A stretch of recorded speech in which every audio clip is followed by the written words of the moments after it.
요즘 동네마다 이제 무인 판매점을 쉽게 볼 수 있습니다. 무인 편의점도 있더라고요.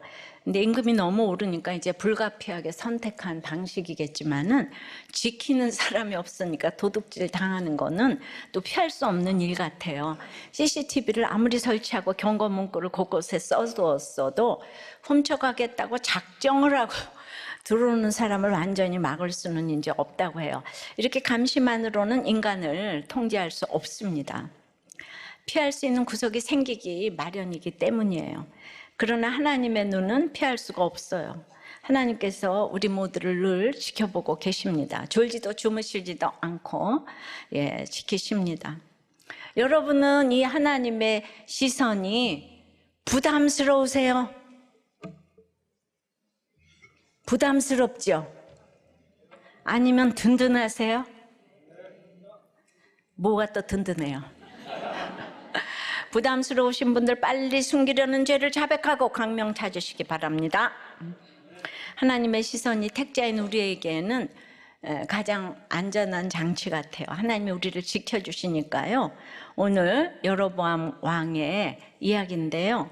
이건 여로보암 2세입니다. 이 시기에 여호와께서 이스라엘의 고난을 보셨다고 해요.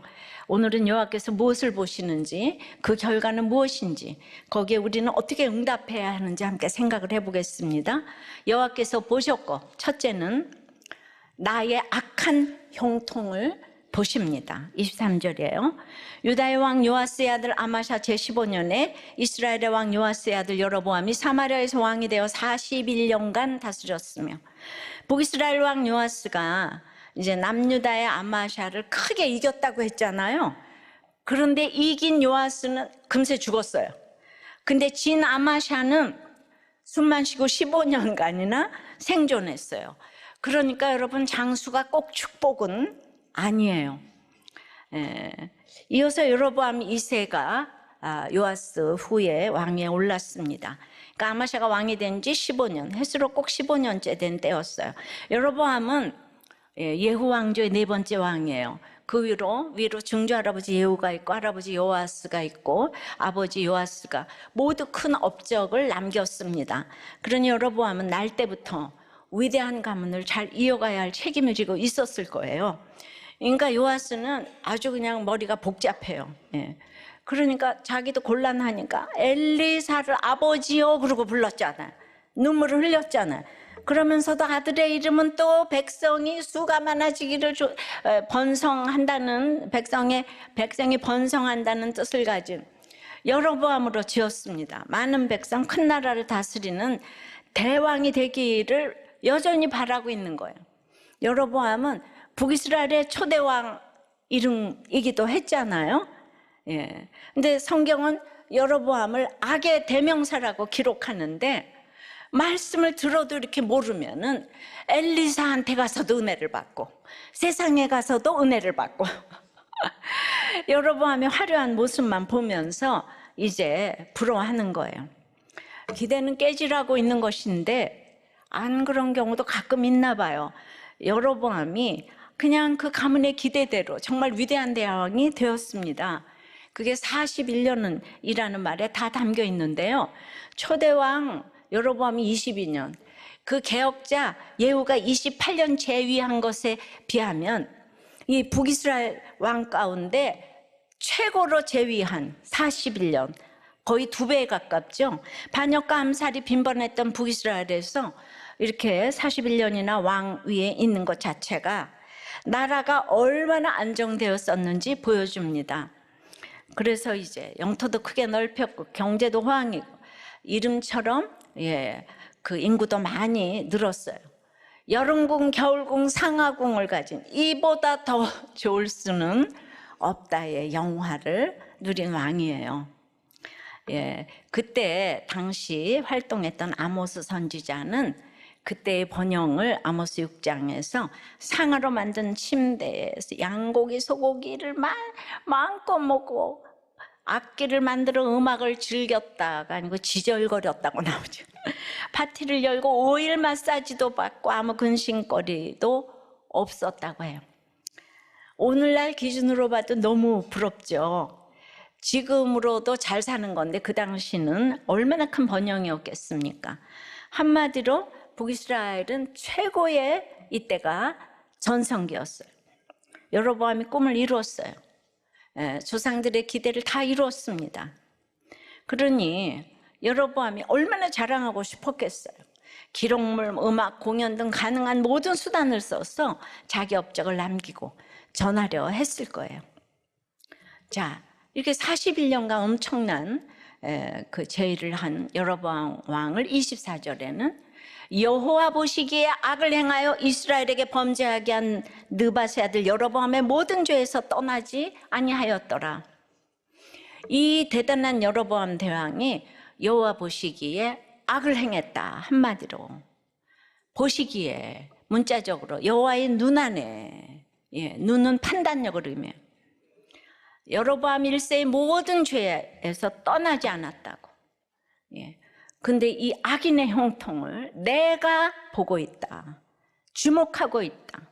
여러분, 이 땅에서 하나님이 지켜보는 것보다 무서운 게 없죠? 하나님이 불꽃 같은 눈으로 지켜보고 있다는 거예요. 25절입니다. 이스라엘의 하나님 여호와께서 그의 종 가드헤벨 아미떼의 아들 선지자 요나를 통하여서 하신 말씀과 같이 여로보암이 이스라엘 영토를 회복하되 하맛 어귀에서부터 아라바 바다까지 하였으니, 그런데 이 악한 여로보암이 모든 거 집안도 좋고 악벌도 좋고 모든 거 다 좋은데 또 못 됐는데 점점 더 잘 되는 거예요. 우리 옆에 너무 얄미운 사람 많죠? 다 갖췄는데 공부까지 잘해, 이쁘기까지 해, 결혼도 잘해, 아이도 잘나, 그 아이가 공부도 잘해, 그 아이들이 아이돌이야, 못 살아. 우린 예수 믿는데 되는 게 없어. 지금 이걸 얘기하는 거예요. 이런 여로보암이 우리 가운데 많잖아요, 그죠? 그래서 이스라엘 영토가 하맛 어귀에서부터 아라바 바다까지 넓어졌대요. 하맛은 북이스라엘과 남유다를 그렇게 괴롭히던 아람 땅이었어요. 이건 단지 북이스라엘이 강해서 된 건 아니고요. 당시 북방에서 그 아람을 아수르 제국이 그냥 엄청 밟아주고 있었던 거예요. 그 틈을 타서 여로보암이 아람에 진출해서 이스라엘의 북쪽 영토를 되찾았다는 것이죠. 우리나라도 그럴 때가 있었잖아요. 광개토대왕 때 만주벌판, 그냥 영토를, 지금은 뭐 존재가 없지만요. 아라바 바다는 사해를 말하는데 사해 서쪽은 남유다, 동쪽은 모압, 남쪽은 에돔이었어요. 에돔을 물리쳤다 그랬잖아요. 그러니까 여로보암은 남쪽으로도 세력을 넓혀서 이 세 나라의 영향을 행사해가지고 이제 여기서 말하는 건 그 솔로몬 시대의 영광을 회복해서 여로보암 때 제일 넓었다는 거예요. 여로보암 대왕 맞다, 이런 뜻이에요. 근데 이 여로보암의 번영이 우연이 아니라고 하시는 거예요. 여로보암의 번영이 요나 선지자를 통하여서 하신 말씀과 같이 된 일이라고 하세요. 우리가 아는 요나 선지자 맞습니다. 물고기 뱃속에 들어갔던 요나 말이에요. 이 요나 선지자가 여로보암 때 활동을 한 거예요. 그러니까 이 여로보암이 얼마나 번영신앙 위에 있는데 거기에다가 이스라엘이 영토를 가장 넓게 만들 거라는 예언을 했다는 거예요. 근데 이게 하나님이 계획하신 일은 맞는데요. 이 요나가 악한 여로보암에게 잘 된다, 이거 다 영토 찾을 거다 이러니 왕실이 얼마나 좋아했겠어요, 요나를. 그러니까 요나가 하나님의 말씀을 전한 대로 북이스라엘의 가장 큰 번영이 여로보암의 손을 통해 일어났다는 거예요. 그런데 이제 요나는 이스라엘만 잘 돼야 되잖아요, 지금. 근데 앞으로 이스라엘을 초토화시킬 그 아수르에 가서 전도하려잖아요. 아수르의 니느웨에 가서 전도해라. 그러니까 그 아수르가 얼마나 잔인하고 못됐고 말도 못하는데, 그러니까 얼마나 싫었을지 이해가 되시죠? 그래서 다시 생 배를 탄 거예요. 그러니까 그 시대에 진정한 선지자는 공의의 아모스가 있고 사랑의 호세아가 있었어요. 요나는 문제 많은 선지자예요. 그런데 사람들은 이제 너무 지금 여로보암이 멋있잖아요. 그러니까 그냥 그 안에 있는 하나님을 보지 못하고 여로보암 만세 이걸 부르짖는 거예요. 그러나 하나님은 속지 않으셨습니다. 여로보암의 그 욕심과 교만이 감추어진 이 번영과 성공의 가치관을 여로보암이 회개했어야 하는데 끝까지 회개하지 않은 것을 보셨어요. 그래서 그 41년의 대단한 통치가 한마디로 악행이라고 이렇게 표현하세요. 우리가 회개하지 않은 성경적인 가치관을 가지지 못한 우리의 모든 행위가 아무리 번성해도 하나님은 악행 이렇게 결론 내리는 거 아셔야 합니다. 적용 질문이에요.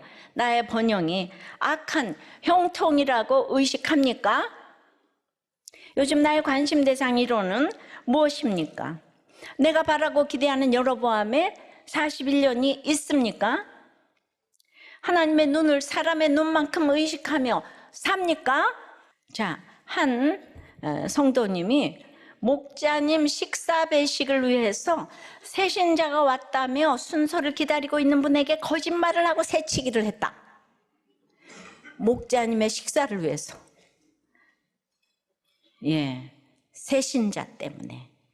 예, 우리가 먼저 먹어야 된다. 이 하나님 보고 계신데. 그래가지고 식당이 없어졌네요.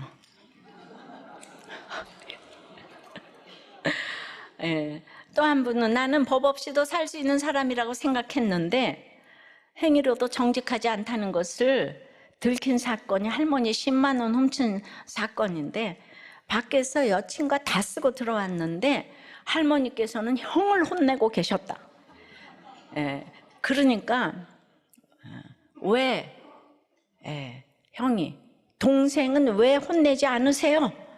라고 형이 할머니께 물었는데 동생은 교회 다니잖아? 그러셨다는 거예요.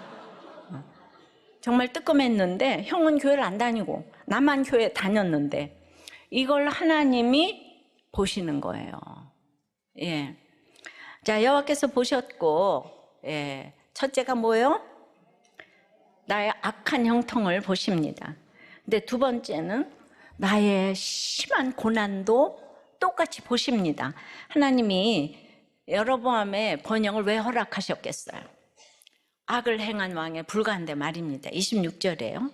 이는 여호와께서 이스라엘에 고난이 심하여 매인자도 없고 노인자도 없고 이스라엘을 도울 자도 없음을 보셨고, 이는 왜냐하면이죠. 번영의 이유가 이제 나오는 거예요. 하나님은 여로보암이 이뻐서 번영을 주신 게 아니죠. 여로보암이 잘나서도 아니고요. 북이스라엘의 전성기가 온 이유는 여로보암에게 있지 않다는 거예요. 이스라엘이 당하는 심한 고난을 여호와께서 보셨기 때문이라고 해요. 전성기가 찾아온 이유가 고난, 그것도 심한 고난을 보셨는데요. 이 똑같은 구절이 열왕기상 14장 10절에 있네요. 그러므로 내가 여로보암의 집에 재앙을 내려 여로보암에게 속한 사내는 이스라엘 가운데 매인자나 노인자나 다 끊어버리되 말갛게 쓸어버릴지라. 이걸 여로보암 1세 초대 왕에게 주신 구절인데, 그 다음에 아합에게도 21장 21절에 여호와의 말씀이 내가 재앙을 내게 내려 너를 쓸어버릴 때 네가 내게 속한 남자는 이스라엘 가운데 매인자나 노인자를 다 멸할 것이요. 그러니까 금송아지 섬긴 여로보암, 아세라 목상, 바알우상을 섬긴 아합을 보고 하나님이 극도의 분노와 더불어 죄의 전염성과 죄의 대가가 얼마나 크고 심각한 것인지 매인자, 노인자를 쓸어버리겠다고 이렇게 경고를 하셨는데요. 그런데 놀라운 일이 여기에서는 이 똑같은 구절을 북이스라엘을 구원하시는 이유로 이 구절이 제시되고 있는 거예요. 하나님은 얼마나 끝까지 사랑하시고 이 징계의 차원으로만 끝내시지 않고 오히려 회복을 위한 준비 단계로 이 말씀을 사용하신다는 이 놀라우신 사실, 놀라운 사랑을 우리가 발견하게 됩니다. 백성 입장에서 보면 심한 고난에서 갑자기 전성기를 누리게 된 건데요. 어떻게 그렇게 되었다는 거예요? 여호와께서는 악한 형통도 보셨고 여호와께서 심한 고난도 보셨기 때문에 역전이 되고 반전이 된 거예요. 그러니까 앞서거니 뒤서거니 하면서 우리의 고난과 악한 형통을 쓰십니다. 당시 북이스라엘의 고난이 매인자도 없고 노인자도 없고 이스라엘을 도울 자도 없음처럼 얼마나 고난이 극심했는지 몰라요. 즉 열강의 틈에 낀 채 어느 곳에서도 도움을 얻지 못한 북이스라엘의 당시 상황을 묘사한 것입니다.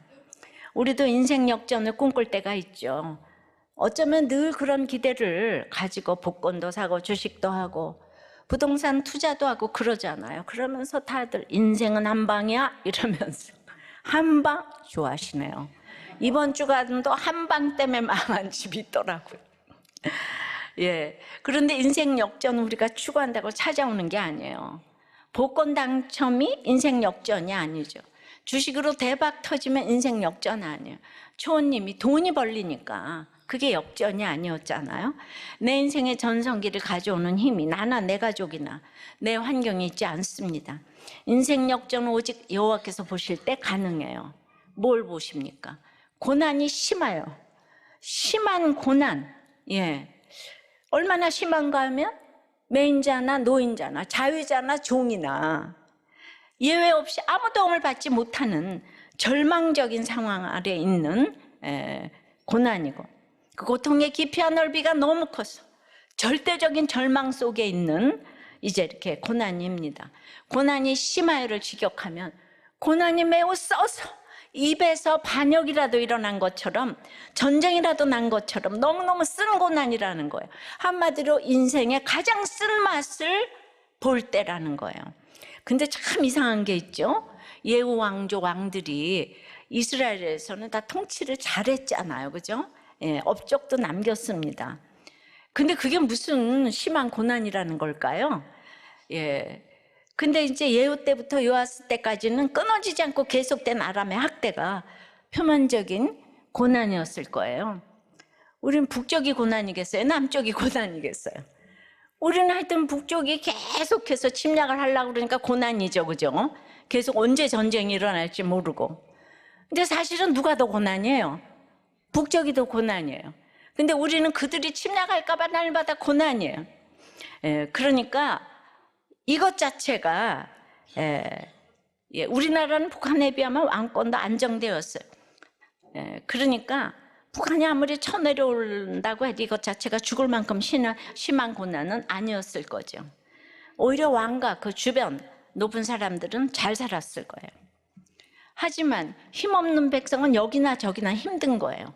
아람이 쳐들어왔을 때 빼앗기고 잡혀가는 사람은 왕족이 아니라 백성이잖아요. 우크라이나 그 전쟁에 10,000명이 동원됐대요, 북한에서. 전쟁터에 끌려가 죽는 것도 백성이고. 그러니까 엘리사가 잠시도 한 곳에 있지 못하고 전국을 계속 돌아다니며 사역을 할 수밖에 없을 만큼 그때 이제 막 그냥 막 도끼를 집어 던지고 뭐 이제 별일이 많이 있었잖아요. 고난당하는 백성이 많았던 거예요. 근데 이런 겉으로 드러나는 것보다 더 심한 고난이 있죠. 바로 여로보암의 죄를 떠나지 않았다고 계속 성경은 그 얘기를 합니다. 죄 가운데 머물러 하나님께 돌아오지 않는 악이죠. 하나님은 예레미야 입을 통해서 2장 19절에 내 하나님을 버린가 내 속에 나를 경외하며 없는 것이 악이요 고통인 줄 알라고 말씀하세요. 이 고통이 원어로 쓴맛이에요. 매우 쓴 고난, 심한 고난을 말하는데요. 우리는 병 걸리고 돈 잃고 관계 깨지고 입시에 떨어지고 사업이 망하는 것만 심한 고난이라고 생각하지만 하나님은 그보다 더 깊은 것을 보세요. 하나님께 돌아오지 않는 것, 회개하지 않는 것을 보시는 거예요. 그것이 진짜 문제예요. 가장 심한 고난이에요. 왜죠? 그것이 바로 죽음에 이르는 병이기 때문이에요. 죄를 모르고 하나님을 떠나면 그보다 무서운 고난이 어디 있겠어요? 이것을 우리는 보지 못해도 하나님은 보시는 거예요. 보이지 않는 더 심한 고난도 보시는 하나님께서 겉으로 드러난 고난을 왜 무시하시겠어요? 우리의 부르짖음도 들으시고 우리의 신음소리와 탄식소리도 들으십니다. 심지어 근심까지도 아세요. 우리의 고통을 분명히 보십니다. 디아나, 기스 한 줄까지도 자세히 보고 계세요. 하나님은 모르시는 것이 없어요. 예. 그러니까 하나님이 다 알고 계시니까 제가 그동안에 입 다물고 한마디도 안 한 거죠. 예. 그러니까 이 모든 것은 구원에, 실패도, 승리도 구원에 초점을 두셔야 되는 거예요. 되었담이 없는 우리 자신을 봐도 슬프죠.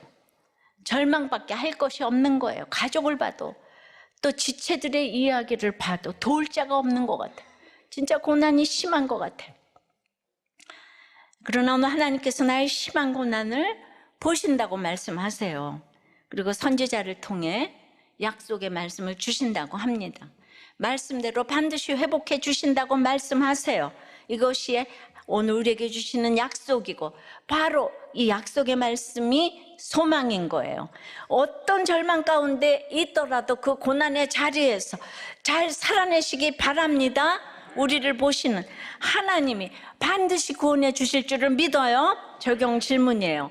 어떤 인생 역전을 꿈꿉니까? 현재 겪고 있는 심한 고난은 무엇입니까? 누가 알아주기를 바랍니까? 하나님이 보시고 회복시키실 줄 믿습니까? 세계 선교의 아버지가 세 분 계신데 허드슨 테일러와 또 윌리엄 캐리와 이제 그 버마 선교사 아도니람 저드슨이 있어요. 예. 근데 이 저드슨은 1700년대 말에 그 브라운 대학 출신의 아주 천재였어요. 그래서 이제 그때 당시 버마에 도착할 때까지는 이 천재가 아주 공부도 1등하고 최고인데 이제 그 식구끼리 성만찬을 했는데 37년 동안 세 아내가 병사를 했고 13명의 자녀 중에 7명이 또 이렇게 사망을 하는 수없는 고통을 통해서 지금은 미얀마로 바뀐 미얀마 성경을 완성했고 성경 완성해서 33년 만에 고향인 미국을 처음 방문했다고 해요. 그리고 그때 이제 돌아가실 때 63개 교회에 7,000명의 세례자를 나갔고 지금은 이제 300만 이상의 그리스도인이 있는데 저드슨이 그쪽에 갈 때는 미국에 아주 그냥 복음이 폭발해서 대형 교회가 너무 많았는데 우리는 그 대형 교회 지금 하나도 몰라. 그 목사님이 누구였는지 하나도 몰라요. 그런데 저드슨은 죽을 때도 그냥 물고기 밥으로 버려졌다는 거예요. 그런데 지금 찬란하게 기억되고 있잖아요. 3대 선교의 아버지. 세상의 형통과는 거리가 멀지만 하나님은 그의 심한 고난을 보셨어요. 그리고 미얀마의 그 심한 고난을 보셨어요. 죽을 때 모두가 몰라봐도 하나님이 보셨어요. 밑동 잘린 나무같이 짧은 인생인데 하나님이 보시면 그것이 형통이에요. 하나님의 자녀는 내 아버지는 내가 죽을 때 본다는 믿음이 있어야 되잖아요. 근데 그게 안 믿어지면 그 이상한 아들이잖아요. 자, 여호와께서 보셨고 첫째는 뭘 봐요? 나의 악한 형통을 보세요. 하나님이 없는 형통은 다 악한 형통인 거예요. 그것뿐만이 아니라 나의 심한 고난도 보신다고 그랬어요. 그럼 세 번째는 나도 하나님을 봐야 되는 거예요. 하나님 볼 뿐만 아니라 27절입니다. 여호와께서 또 이스라엘의 이름을 천하에서 없이 하겠다고도 아니하셨으므로 요아스의 아들 여로보암의 손으로 구원하심이었더라. 예. 자, 25절, 6절을 다른 각도에서 요약해서 강조하는 말씀인데요. 북이스라엘의 영토 회복이 하나님께서 여로보암의 손으로 구원하신 일이라고 확실히 알려주십니다. 그리고 이 구원이 오직 하나님의 말씀에 따른 일임을 다시 강조하세요. 하나님은 얼마나 북이스라엘도 사랑하는지 몰라요. 남유다보다 열왕기는 북이스라엘의 얘기를 더 길게 이렇게 언급하잖아요. 그러니까 나는 이 북이스라엘 민족을 천하에서 없이 하겠다고 하지 않았다. 이중부정이 막 나왔어요. 그러니까 나는 안 도와주겠다고 한 적 없다. 천하에서 없이 하겠다고 난 하지 않았다. 예, 너무 하나님이 슬픈 거 이해되세요? 여기는 천하에서 없애버려도 할 말이 없는 사람. 그러니까 그렇게 얘기를 하세요. 마지막까지 우리를 도울 근거를 찾고 또 찾으세요. 셋 할 때까지 너 말 안 들으면 너 때린다 그러는데 하나, 둘 반, 둘 반의 반, 둘 반의 반의 반의 반, 둘 반의 반의 반의 반 이렇게 기다리시는 거예요. 예, 남유다는 다윗에게 등불을 허락한 것처럼 거기서 예수 그리스도가 오시는데 북이스라엘은 다윗의 등불이 아니니까 반역해서 나간 족속이잖아. 그 전 시대에 아브라함과 이삭과 야곱 이걸 가져오시더니 이제는 천하를 가져오세요. 정말 기가 막혀라. 천하 구원하지 못할 사람이 없다는 거예요. 천하에서 내가 너를 없이 하겠다고 한 적이 없어 이러는 거예요. 내가 언제 너를 안 도와주겠다고 한 적이 없네. 이렇게 모든 자녀들과 목장에서 아무리 속을 새겨도 이렇게 기다리시기를 바랍니다.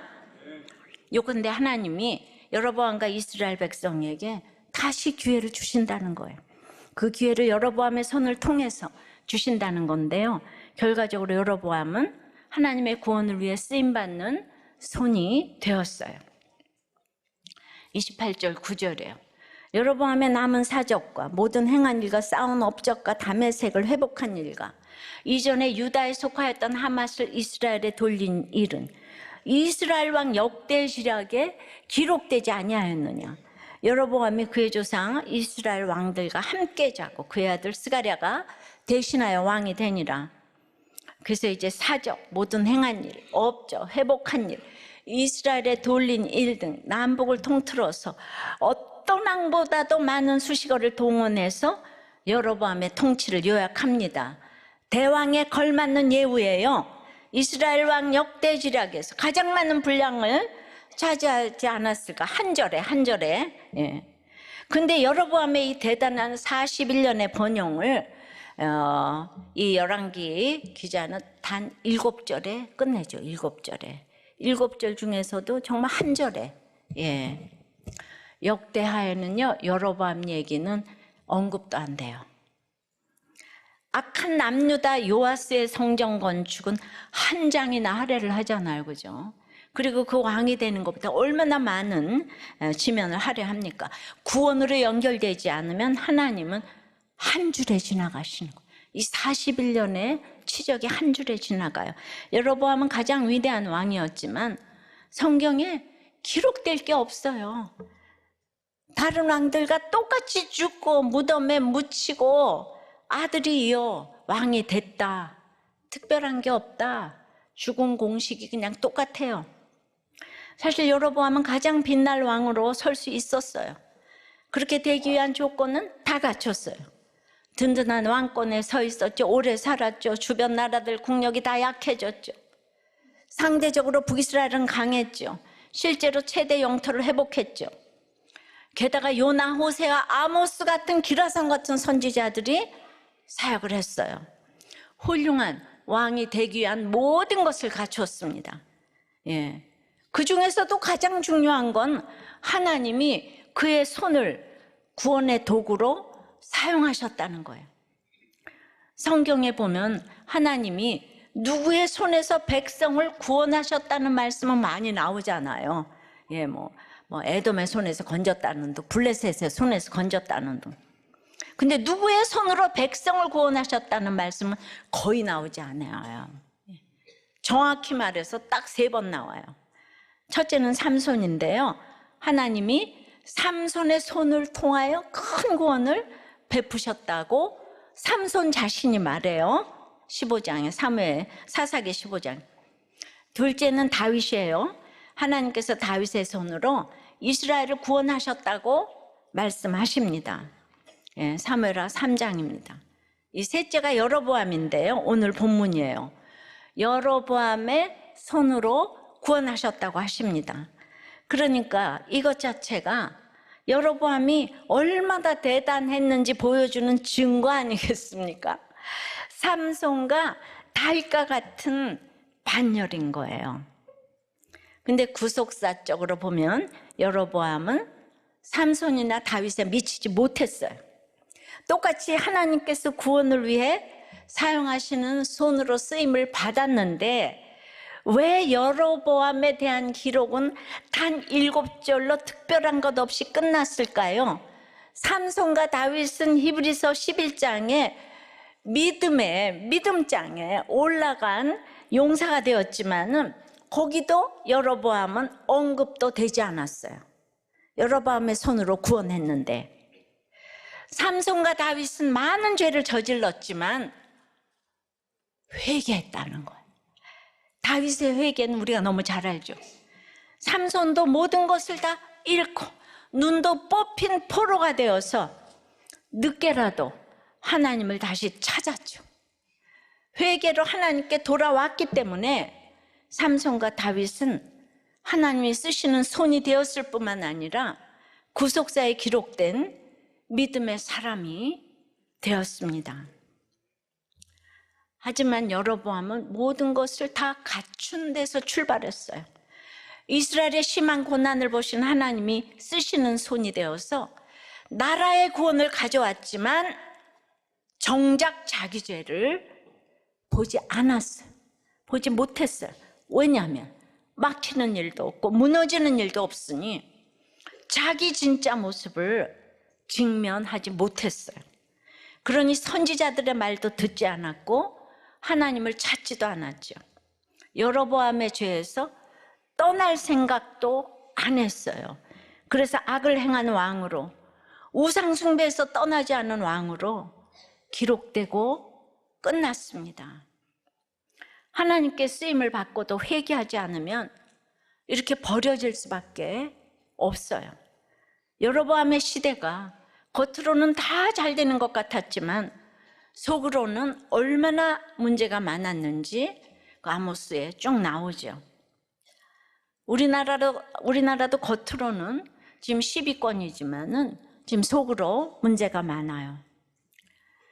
아모스 선지자가 고발한 것처럼 하나님이 회복해 주신 번영의 열매를 힘 있는 사람이 독차지하고 힘 없는 사람을 더 괴롭혔어요. 여러분, 얼마 전에 그 이세벨이 신실한 나봇을 죽이고자 할 때 모두가 이세벨 편에 섰던 거 기억나시죠? 예, 그때 상하고 짓고 잘 살 때잖아요. 예, 힘 있는 사람이 그냥 전부 다 악을 행하는 거예요.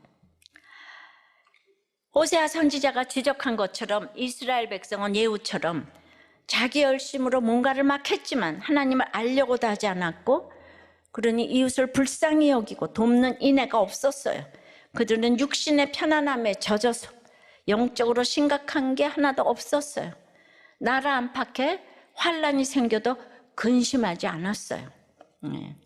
그런 환난도 사소하게 생각할 만큼 여유가 있었기 때문이에요. 풍요 속에 파묻혀서 영적으로 타락했어요. 영적으로 문둥병이 걸렸습니다. 하나님의 백성이 하나님과 연합해야 하는데 우상과 연합한 거예요. 그러니 제가 여러분들한테 말씀드렸었지만 홍콩 스타 장국영이 동성애자고 우울증이라 25층에서 떨어져 자살해도 다 같이 자살을 하고 500년 만에 한 번 나오는 배우라고 해요. 다이아나가 불륜을 저지르다 죽어도 추모 행렬이 끝이 없습니다. 다이아나가 진짜 사랑하는 사람은 파키스탄 의사라고 하는 토픽을 그때 읽었는데요. 예, 제크린이 친구 남편과 3번째 관계를 맺어도 알링턴 국립묘지에 안장되는 시대예요. 죽어도 계속 뉴스의 인물이 되는 거예요. 하나님을 섬기지 않는 인간은 피조물을 경배하고 하나님 자리에 사람을 놓기 때문에 섬기지 않으면 살 수가 없는 존재인 거예요. 그뿐 아니라 이제 그 자리에 골프, 낚시, 등산, 오디오, 이제 반려견 등 단순히 즐기는 수준을 넘어서 모두 하나님처럼 열광을 하는 거예요. 세상은 2000년 전이나 똑같은 진노의 대상인 거예요. 그러니 하나님께 쓰임받는 손이 되는 엄청난 축복을 받았음에도 그 복을 전혀 누리지 못하고 버려지는 거예요. 여로보암 때 누렸던 번영은 정말 얼마 못 가서 다 사라져요. 여로보암 아들 스가랴는 6개월 왕노릇하다가 드디어 반역으로 살해당합니다. 그래서 예후 왕조가 끝나요. 그리고 여로보암이 죽은 뒤 불과 31년 만에 북이스라엘은 아수르에 의해 초토화되고 나라가 없어지는 거예요. 불과 30년 있다가 완전히 거름더미가 될 이 영광을 바라보고 있는 거예요. 여로보암의 41년 통치하는 동안이 딱 아수르가 아람을 제압하고 강자가 되어가는 그 시간이었어요. 그래서 우리는 우리 자신만 보고 있어도 안 되고, 우리 가족, 우리 편만 보고 있어도 안 되는 거예요. 내가 이룬 것, 내가 자랑할 수 있는 것만 보고 있어도 안 되고, 내 고난, 내 수치만 보고 있어도 안 되는 거예요. 우리 인생에 된 것도 어떤 것도 선한 게 없습니다. 여로보암의 손을 통해서 북이스라엘에 구원을 허락하신 여호와께서 아수르의 손을 통해서 북이스라엘을 심판하셨어요. 바벨론의 손을 통해서 요즘 예레미야 남유다를 심판하셨잖아요, 그죠? 그 얘기를 들어도 우리는 남의 얘기처럼 들어요. 우리가 봐야 할 것이 무엇이에요? 우리를 보고 계시는 그 하나님을 우리도 봐야 하는 거예요. 여로보암은 하나님께 쓰임받는 최고의 기회를 살리지 못했어요. 왜요? 자기 업적만 바라보다가, 돈만 바라보다가 써주시는 하나님을 봐야 하는데 자기 손만 보면서 만족했어요. 삼손처럼 다윗처럼 자기 손에 볼 게 아무것도 없다는 게 깨달아져야 하는데요. 그래야 하나님의 손을 보고 하나님의 얼굴을 구하며 하나님께 돌아가는 건데, 여로보암은 10층에 올라와서 더 높이 올라갈 데가 없다고 생각하면서 나로다 하고 그러질 못했어요. 그도 안타까운 인생이죠. 삼손이나 다윗이나 여로보암이나 안타깝고 불쌍하고 그 악하기는 다 마찬가지예요. 사람이 문제가 아니고 환경이 문제가 아니에요. 어떤 삶을 살고 있든지 지금 내가 주님의 말씀을 듣고 주님을 찾고 주님의 뜻을 구하면 그것이 곧 주님을 보는 것이고 주님께 돌아가는 회개의 시작입니다. 그러니까 말씀이 안 들리면 회개가 안 되고, 회개가 안 되면 말씀이 안 들리는 거예요. 내가 아까 회개한 우리 초원님을 보니까 진짜 이 오랫동안 그동안 들은 말씀이 어디로 갔는지, 그러니까 그게 성령이 임하기 전에는 안 되는 거가 있더라고요. 하나님 저를 회개케 하셨죠. 제가 그냥 매주일 창자가 끊어지듯이 저 때문에 다 안 돌아온다고, 그런 분들이 곳곳에 있는 거예요. 할 수 있는 게 뭐겠어요? 지금 과거 어느 때보다 우리는 양식이 없어 줄이지도 않고 물이 말라 기근으로 고통당하지도 않아요. 물론 상대적으로 어려운 분이 있지만 그래도 역사상 이보다 더 부유한 적은 없었어요. 그래도 우리는 사막의 떨기나무처럼 좋은 일을 보지 못해요. 서민들도 모두가 북이나 남이나 갈수록 살기가 어렵다고 아우성을 칩니다. 우린 전쟁 내려올까 봐 나가서 데모하면 안 되는 거예요. 이건 구원 때문에 애통해야 되는 거예요. 회개해야 되는 거예요. 정말 우리 북한의 백성 얼마나 불쌍합니까? 우리가 너무너무 이렇게 부유했는데 말 정말 안 들으면은 우리도 남유다도 바벨론에 잡혀가잖아요. 그러니까 도무지 일어나서는 안 되는 일들이 하루가 멀다고 지금 벌어지고 있어요. 이번 주 띵크 목회 세미나로 우리가 다시 한국교회를 섬깁니다. 함께 수고하는 분들, 손님을 섬기시는 목장이 많이 계시는데요. 이것이 구원을 위해 하나님이 쓰시는 손이 되는 것이죠. 그러니 이것을 일로 보면서 이러니 저러니 하는 건 하나님을 보는 게 아니에요.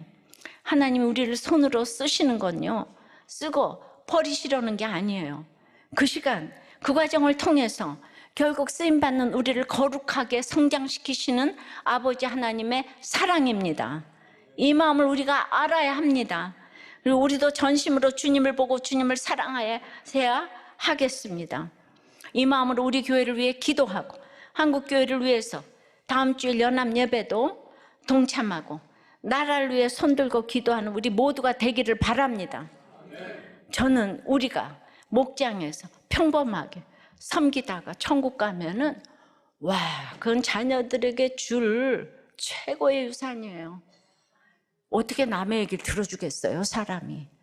이 진짜 우리도 꽤 대단하다. 이건 하나님이 이게 특별히 정말 여러분들 골라서 뭐 그냥 자녀들에게 뭐 하라 그러는 거 말고 목장 섬기고 힘든 사람 얘기 들어준다는 게 유지가 안 돼요. 얼마나 많이 깨져요, 그죠? 예. 근데 우리가 그래도 유지돼서 가요.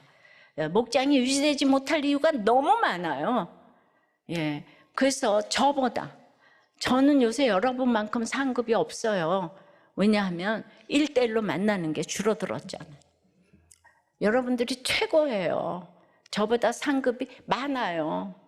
아셨어요? 천국에 가서 확인해 보면 되잖아요. 예. 저는 맨날 입만 얘기를 해서 정말 제가 이제 회개할 게 진짜 많은 거예요. 설교하니까 설교한 대로 살지를 못하잖아요. 자, 적용 질문이에요. 내 삶은 하나님이 구원을 위해 쓰시는 손이 되고 있습니까? 가정과 교회를 무엇으로 섬기고 있습니까? 일로 합니까? 사명으로 합니까? 생색이 납니까? 회개가 나옵니까? 예, 어저께 단톡방에 목자님이 휴티나눔을 올리셨어요. 예레미야 22장인데 불의를 행하고 자기를 위해 집을 세우는 여호야김에게는 화가 있다고 하시는데요. 제가 줄여서 이제 좀 읽어드려요. 큰아이가 한 번 억울한 일이 생기면 수업 진행이 힘들 정도로 울며불며 감정 주체가 안 되니 평소에 호의적인 아이들마저 돌아서는 것 같다며 선생님께서 학교에 찾아와 어머니가 반 친구들 앞에서 사과와 부탁을 해줄 것을 요청하셨대요. 그러니까 처음 부탁을 받을 때 피해자인 우리 아이가 왜 사과해야 하는지 억울했는데요.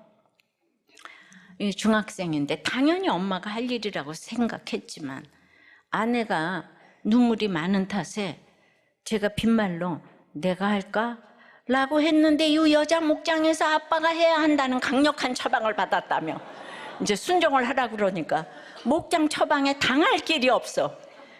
결국 준비하여 아이들 앞 강단에 섰다는 거예요. 지난주에 당일 아침 준비하는 과정에서 말씀을 보는데 그날 말씀이 항복하는 자가 산다는 말씀이었기에 억울함을 내려놓고 항복하는 마음으로 아이들에게 사과하고 큰아이들을 좀 따뜻하게 봐달라고 부탁을 했다는 거예요.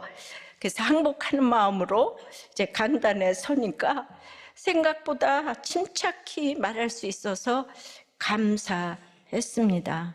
그리고 제가 일하느라고 해외를 너무 돌아다녀서 잘 돌보지 못했다는 내 죄 고백도 곁들였습니다. 이후 마음의 요동이 심해져서 이 사건으로 한 주 내내 묵상 중입니다. 오늘 말씀까지 계속 이어서 묵상을 하니까 내가 직장에서 성공해 보겠다고 나만을 위한 백향목 집을 열심히 지었던 것이 떠오릅니다. 아직도 내 죄와 음행의 대가를 치름이 끝나지 않음입니다. 가족과 공동체를 위함이 아닌 나만의 집을 짓고자 했지만 음행과 불의의 집이었기에 주께서 아들을 통해 네가 왕이 되겠느냐며 치시고 무너뜨리셨음이 회개가 됩니다. 한편으론 쉴 틈을 안 주시는 주님이 원망스럽지만 그만큼 내 악한 교만이 깊었으므로 해석되고 있습니다. 적용 질문은 자녀가 나를 위해 수고하는 것을 인정하고 이게 무시가 아닌 회개로 적용하겠습니다. 여러분 이런 적용이 남의 일 같지가 않죠, 그죠? 요새 아이들 무서워요. 도박의 성에 자기 결정권을 이제 부르짖는 거예요. 그런데 이 목자를 하시니까 평소에 연습이 되어서 이럴 때 가서 이렇게 말씀을 전할 수가 있는 거예요. 곳곳에서 힘든 일이 많은데 양육의 효과가 나타나서 그 일로 온 집안이 하나가 되는, 교회를 나오시고 목장에도 나오시는 이런 일들이 많이 생기고 있어요. 여호와께서 보셨기 때문이에요. 여호와께서 보시면 게임 끝나는 줄 믿습니다. 이런 집이 많아요. 왜냐하면 요새가 1가구, 아니 그 1가구 1주택에 그냥 독자 시대잖아요. 그죠? 예. 그래서 아이들이 끌려다니는 거예요. 예. 그런데 지금 이제 늘 제가 창조질서를 어지럽힌 악법이 제정되지 않고 태아생명보호법이 제정되도록 늘 그 기도를 해왔어요. 그런 포괄적, 이렇게 이게 차별, 금지가 뭐고 개별적인 차별은 뭔가? 개별적인 거는 이미 헌법에 있어요. 여성을 이제 인권, 또 장애아 인권, 이건 개별적으로 다 이미 헌법에 보장돼 있는 거예요. 근데 포괄적으로 되면은 모두가 차별이라 그러면 차별인 거예요. 너무 무서운 거예요. 그런 지금도 얼마든지 처벌할 수가 있는데 이것이 이제 그 OECD 국가 중에 동성애, 마약, 호르노 매춘, 근친 결혼이 통과되지 않은 나라가 OECD 국가 중에 아직 우리나라가 유일하다는 거예요. 동성애가 36개국이 통과가 됐고 통과되지 않은 나라가, 통과되지 않고 법적으로 처벌하는 나라가 68개국인데 이게 어디서부터 통과되기 시작했냐면 기독교 국가와 방불한 물질적으로 풍부한 유럽이 찬성해서 OECD 국가가 다 찬성을 했다는 거예요. 지금 오직 한국만 방파제처럼 남아있는데 7월 18일에 세 사람의 판사가 10년을 기각되면 또 올리고 기각되면 또 올려서 동성 커플 건강보험 피부양 자격이 드디어 통과가 된 거예요. 이 세 분이 한국의 기독교를 넘어섰어요. 이제 동성혼은 시간 문제인 거예요. 어제도 LA에 여자 화장실에 남자가 들어왔다는 거예요. 법으로 처벌 못하는 거예요. 이제 통과가 되면은. 근데 요즘 우리나라는 마음만 먹으면 무엇이든 통과가 되잖아요. 지금 이것저것 하나님의 섭리가 있는 것이지만은 우리는 하도 할 수 있는 것이 없어서 나가 보는 거예요. 그거 해서 무슨 효과가 있겠냐? 이 다 교회도 이거요. 동참 안 하는 교회도 많이 있는데요. 제가 그랬잖아요. 요아스가 말 안 듣는다고. 그래도 유언하는 마음으로 나가자고. 다음 세대에게 유언하는 마음으로 10월 27일이 종교개혁 507주년인데요. 나가서 우리가 기도했다는 것을 남겨놓게 해달라고. 내가 남자인데 여자가 되고 싶어. 그러면은 네가 남자야. 이런 얘기하면 안 된다고요. 이제 모든 게 다 법으로 걸려요. 이게 여러분들 너무 영적인 일인데 모르면 좀 따라해요, 그냥. 근데 찾고 내가 보니까 틀린 게 없다. 여러분들이 뭘 봤는데 찾고 그러니까 거긴 이단이다. 그럼 내가 보니까 틀린 게 없다. 여러분들이 뭘 봤는데 틀린 게 없다 그래요. 그러니까 우리가 다 연구를 했으면은 이제 그나마, 그러니까 돈이 있으면은 이렇게 되는 거예요. 돈이 있으면은 음란을 행하게 되고, 그러니까 그거 해도 이제 안 되는 거 알지만은 그래도 제가 우리가 나가면 될 거다 이런 얘기는 안 했어요. 제가 그냥 우리 자녀한테 유언하는 마음으로 나가자고 그랬어요. 말씀을 맺습니다. 여호와께서 보셨고 나의 악한 형통을 보시는 거예요. 돈 좀 있다고 그러면 안 되는 거예요.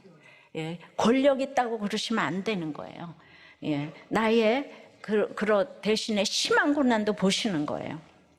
나도 이제 하나님을 봐야 되는 거예요. 주 안에 있는 나에게 딴 근심이 없어요.